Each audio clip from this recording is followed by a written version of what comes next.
Judy was boring. Hello. Then Judy discovered ChumbaCasino.com. It's my little escape. Now Judy's the life of the party. Oh, baby, mama's bringing home the bacon. Whoa, take it easy, Judy. The Chumba life is for everybody. So go to ChumbaCasino.com and play over 100 casino-style games. Join today and play for free for your chance to redeem some serious prizes.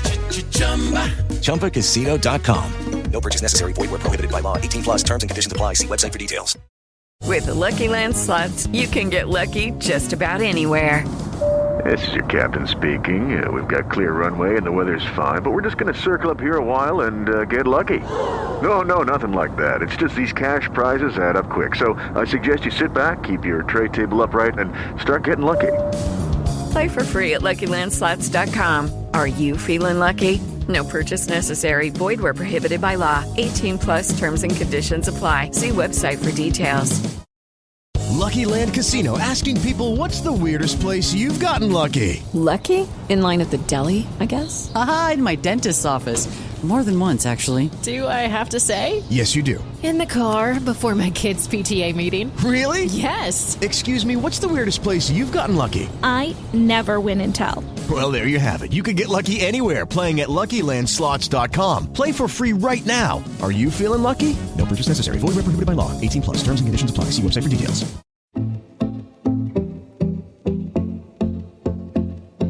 From an Olympic medal-winning athlete to sports administrator, and now in charge of Team GB for the next Olympic Games, which is, in effect, just days away. Yes, we have our ideal guest. I'm Michael. And I'm John, and this is the latest episode of Great British Bosses, the podcast series from Anything But Footy that meets the women and men who run sport in this country. Hi, my name's Georgina Harland, and I am chef de mission for Team GB for the 2022 Beijing Winter Olympic Games. Georgie, I said right at the start that the Winter Olympics are just days away. It's come around alarmingly quickly, hasn't it? How is everything going as far as Team GB is concerned? Yeah, we are definitely the sharp end now, with a small matter of Christmas in between. So, I think for others it may have sprung up on them, but obviously we've been planning this for a number of years now. But it is different, kind of springing off the back of Tokyo, heading into Beijing.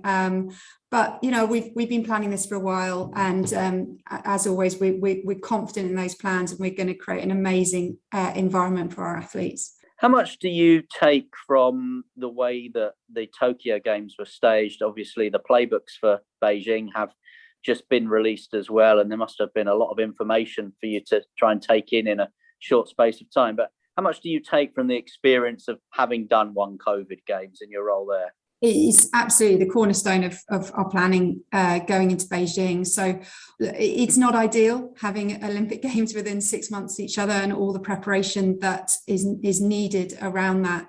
But equally, it just absolutely has its opportunities. And one of those is fundamentally, we've just come back from Tokyo, just delivered a fantastic Games. We've just, managed, as you mentioned there, the playbooks, which is our rules of engagement that we'll go into Beijing with. So some great learnings from Tokyo that, absolutely we're taking into Beijing.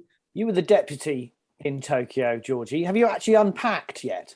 I have to unpack because it's a different set of kit to go to Beijing. But it's a good question.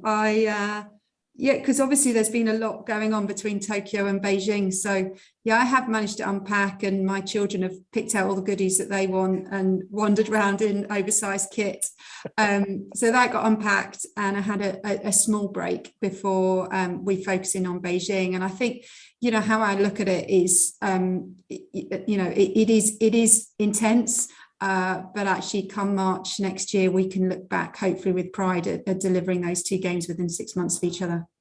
And two questions in one. You're the first female chef de mission for Team GB. What does that mean? And how different will it be from being the deputy in Tokyo? Well, I think the first one is, I think people laugh at me. I don't like to label myself in terms of seeing myself as standing apart from others. But of course, I'm proud. I'm proud of being the first female chef de mission, and indeed Olympian with that. So I just hope, that I can inspire someone. I looked up to people as I was transitioning out of sport and had some good conversations with people. So if I can just give, a young female aspiring chef de mission the opportunity to think they can do it, then clearly I'm really proud of that. And I guess to the second part of your question of going from deputy chef to chef, well, as chef de mission, I have overall responsibility across all of our projects. So as deputy chef de mission for both Rio and Tokyo, I had a focus on what we call our athlete pillar. So that's the focus on all the athlete facing projects. So One Team GB, which is our culture program, our N&D, our nearest and dearest program, and sort of the list goes on around athlete facing projects. Whereas as chef de mission, I have overall responsibility across all projects. So across our pillars of performance, athletes, operations and sport. So we have a number of projects within that. I want to talk about your transition from athlete, the term that you just used there, shortly. But another curious term is chef de mission. Team manager, chief executive of the team. What is it you actually do? What's the roles, the responsibilities? You can't, I guess, put them on one side of A4, can you? Not quite, although I try to. As chef de mission, so it's the French term. Obviously, the founder of the Olympic movement being French, so it's a French term in terms of chef. We actually had a staff HQ, we call our HQ training day last week. So we brought all of the staff together that are going to be fundamental to delivering the games, and we did take them to a cooking experience together. So you can imagine what it said on my hat, on my white cooking hat. But so no, there's no cooking involved, thankfully. But I have to make decisions. I'm supported in that by our CEO and our director of sport, Mark England, who is chef de mission for Tokyo and Rio, has been a big support around this, and obviously our senior leadership team. So while I make decisions, there are people above me that ultimately support me in those decisions. But look, on the ground, things will happen. We know they will happen. Things we will need to look at and make decisions around. So ultimately, I guess the buck slightly sits with me really around that, and that's a great opportunity for me to kind of step up from making decisions, making proposals around the athlete facing projects to actually looking across the board at what we're delivering and ultimately making some decisions around that. Because people always talk about the preparedness of Team GB when it gets to games time. We hear stories about how in Rio you send plumbers and electricians in advance to make sure the village works for you. That is not just about being there and being ready on a practical level. That is, I guess, a performance advantage readiness as well, isn't it? Absolutely. And we pride ourselves on that. We pride ourselves on, no matter what the environment, and Beijing will be different, it'll be different to Tokyo, no matter what the environment, the tougher it gets, the better we get. And that's what we pride ourselves on. And I've got a great team working with me and supporting me on this. Huge amount of experience, huge amount of skill sets. And as I said, we got together last week, and I get, it was a really good day because that's absolutely what demonstrated. We've got great minds working on this. We've got great support in the embassy, the FCO working in Beijing, supporting us. We had already been out to Beijing a number of times before the pandemic hit, but clearly we haven't been out for 2 years now. Typically we would go out a number of times before the games, a number of times every year to go out to make sure we walk the floor. Some of that has been taken away from us, but actually how do you look at how you do that, but just in a different way? So with all these things, it just forces you to think differently and think creatively, really. You mentioned about taking on the athletes pillar in terms of performance. What can we expect from Team GB then in Beijing? How many athletes across sports, that kind of thing? Yeah, so we've got our team size is actually at 54 estimated across 17 disciplines. So we're representing across more disciplines than ever, which is obviously really exciting for us. And across that, we've got some real talent, whether it's returning Olympians, whether it's Olympians, there'll be first-time Olympians, returning Olympians, or actually some that will be probably looking beyond Beijing to Milano Cortina. So we've got a really exciting team coming together. Clearly, some have had more competition experience than others over the last 2 years. So I think across the world there'll be some unknowns as to who's actually out there and who's going to be vying for the top spots. But all we can do is, from our side, obviously, is focus on that environment. And as you're probably telling, that's really important to me around the culture that we create. Because in my mind, the better the environment, a welcoming, comfortable environment where they feel that they belong and they're connected to it is only going to support these athletes to perform. So that's what we do. And the athlete's responsibility is to be as prepared as they can be and to get to that start line. And as well as I've stood on that start line of Olympic Games, and it comes down to, managing yourself within that environment. So we prepare the environment and absolutely for the athletes to step onto that field of play and do their best. I know that may sound cliche. I know that may say cliche, but that's absolutely what I truly believe in is we can't ask them to do better than their best, right? So let's prepare the environment and they can have a good experience and the results will follow. And you mentioned there about the results, and you being an athlete knows the pressure that brings. So the fact that each Winter Olympics, Team GB is getting better from Pyeongchang, Sochi to Pyeongchang to now Beijing. Do you feel that pressure? Do you know what? I used to think standing on the start line was pressure. I think it's just different. It's different. I feel when I was an athlete, I think a lot of athletes are great because they're pretty selfish at what they do, and that gets you to where you want to be. We're nice people, but at the end of the day, if you want to get to the front of the start line, there are things that you are quite selfish as an athlete, and so you're very single-minded in that. I had great athletes that I trained alongside and inspired me, whereas now I find myself in a position where 54 or however many athletes we actually land on are coming to the games and they've come, put all that work in, they have dreams, they have aspirations, and we need to make sure that environment is absolutely spot on for them so they don't have to worry about that. So it's a different pressure, but I guess I just take a lot of confidence around the people that I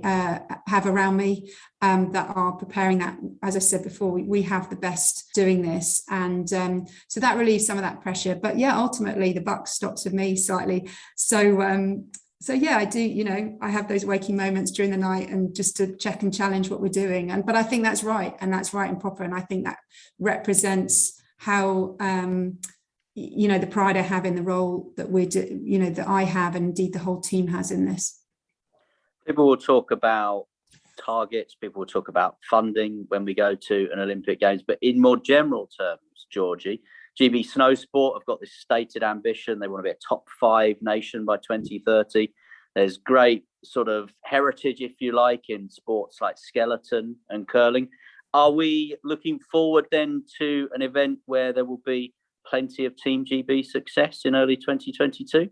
Look, I think if sports want to put a medal target out there, then absolutely that's within their right to do so. So I feel quite strong. I'm not putting a medal target out there.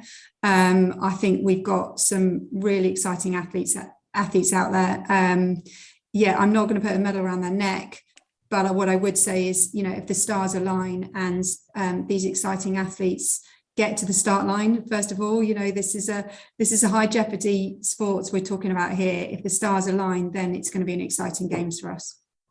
So just finally then, before we move on to talking a bit more about you and your career path, which winter sport do you like to partake in? Are you a skier, snowboarder, ice skater? Do we see you down the curling ring?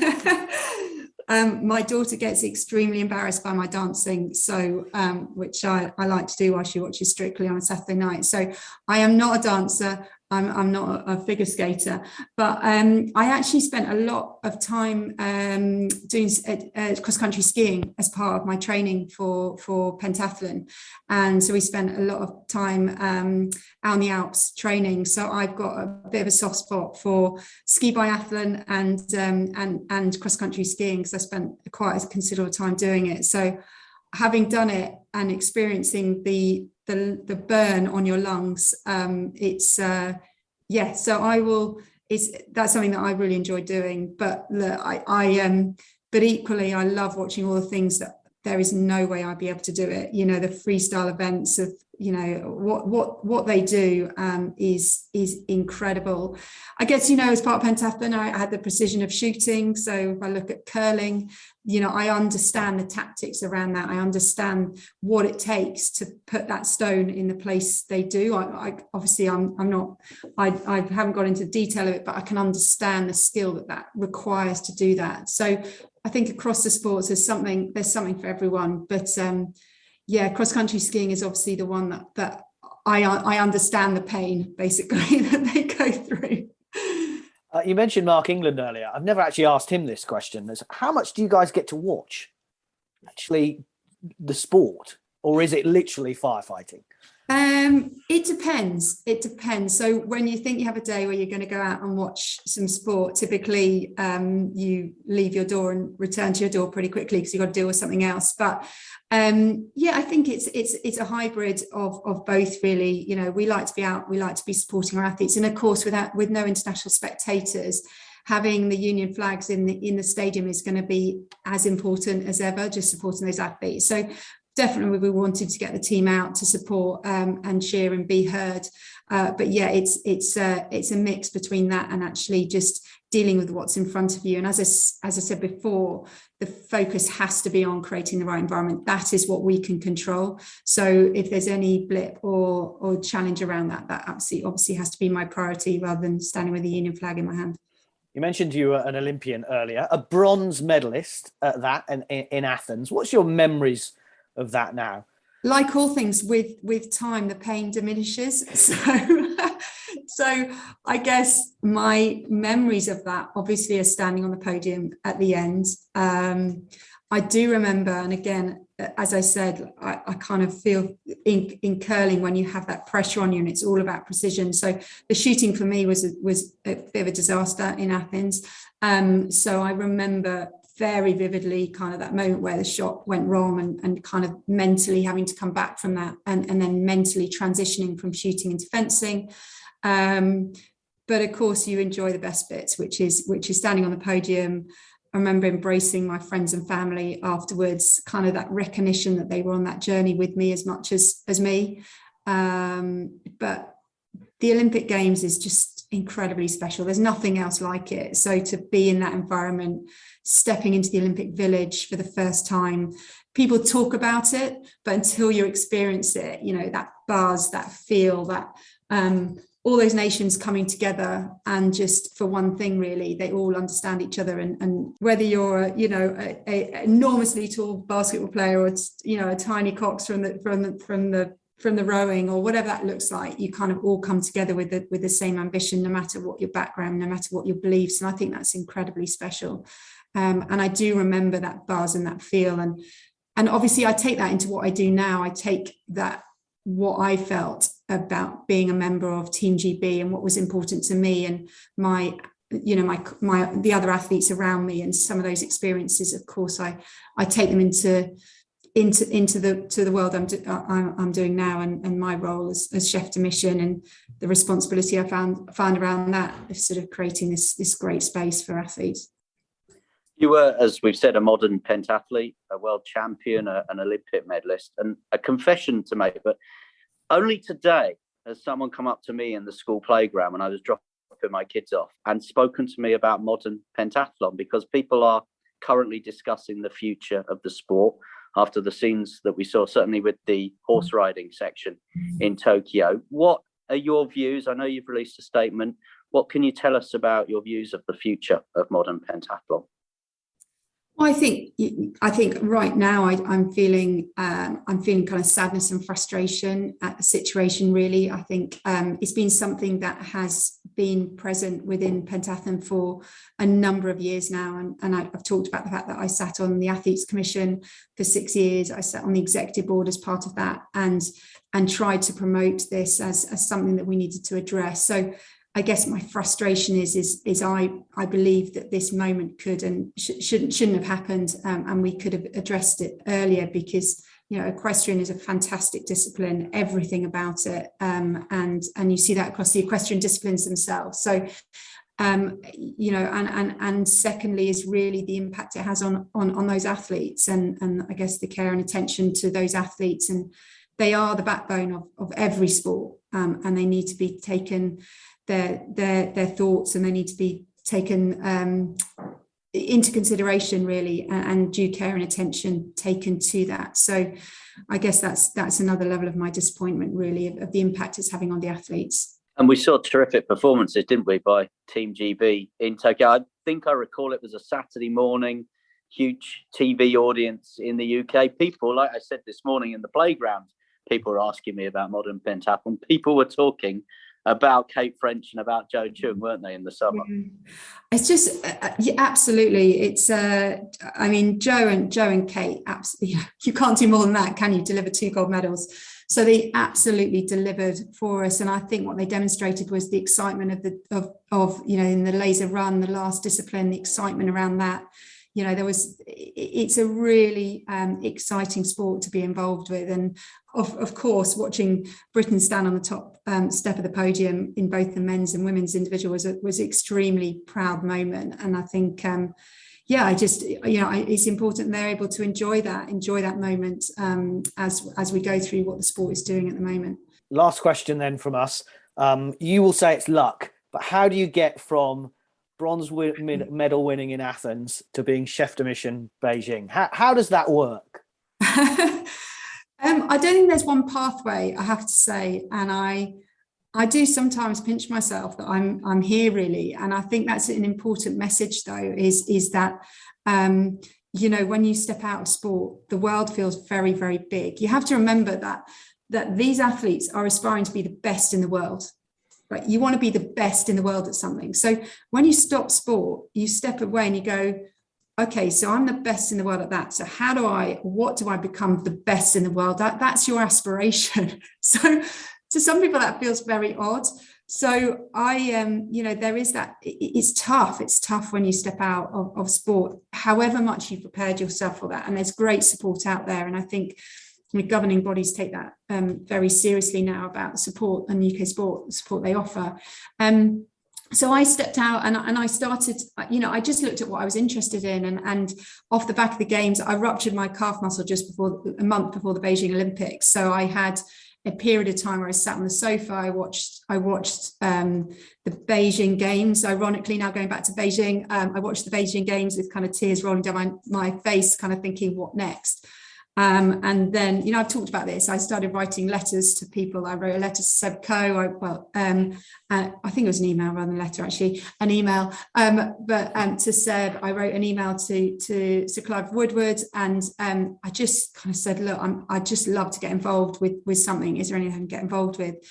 And then I was interested in psychology. So I started working with British canoeing, with their slalom athletes. It was something that really interested me, this sense of kind of getting to the start line, managing yourself in that environment. So I spent some time working with them, and it was, to be fair to them, they gave me an opportunity there. I didn't have a lot of experience doing that, and they kind of took me under their wing and spent some time there, and then realized actually that I traveled the world for a long period of time, and I wanted a family, and traveling the world for 6 months of the year was not something that was sort of conducive in my mind to having a family at that time. So, and that's where I guess the BOA came in, really, just having the opportunity to be close to sport, working with something that's important to me, but not traveling the world all the time. Although my husband may say differently now as I head towards Beijing.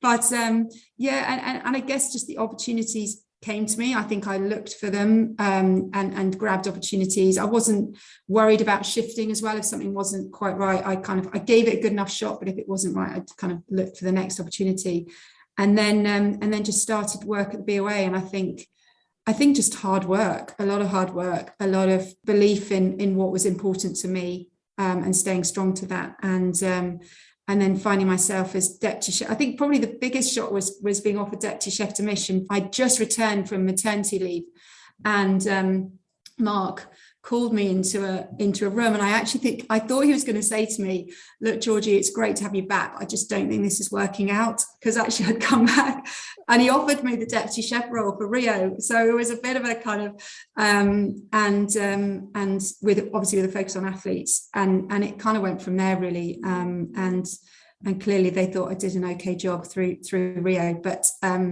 yeah, I think it's just staying strong to your beliefs and your values and what's important to you, really. And here I find myself. Well, it's been a hugely successful journey. We know that there'll be more success to come.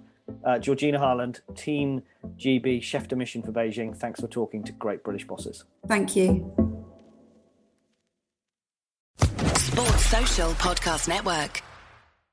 With Lucky Land Slots, you can get lucky just about anywhere. Dearly beloved, we are gathered here today to... Has anyone seen the bride and groom? Sorry, we're here. We were getting lucky in the limo and we lost track of time. No, Lucky Land Casino, with cash prizes that add up quicker than a guest registry. In that case, I pronounce you lucky. Play for free at LuckyLandSlots.com. Daily bonuses are waiting. No purchase necessary. Void where prohibited by law. 18+. Terms and conditions apply. See website for details.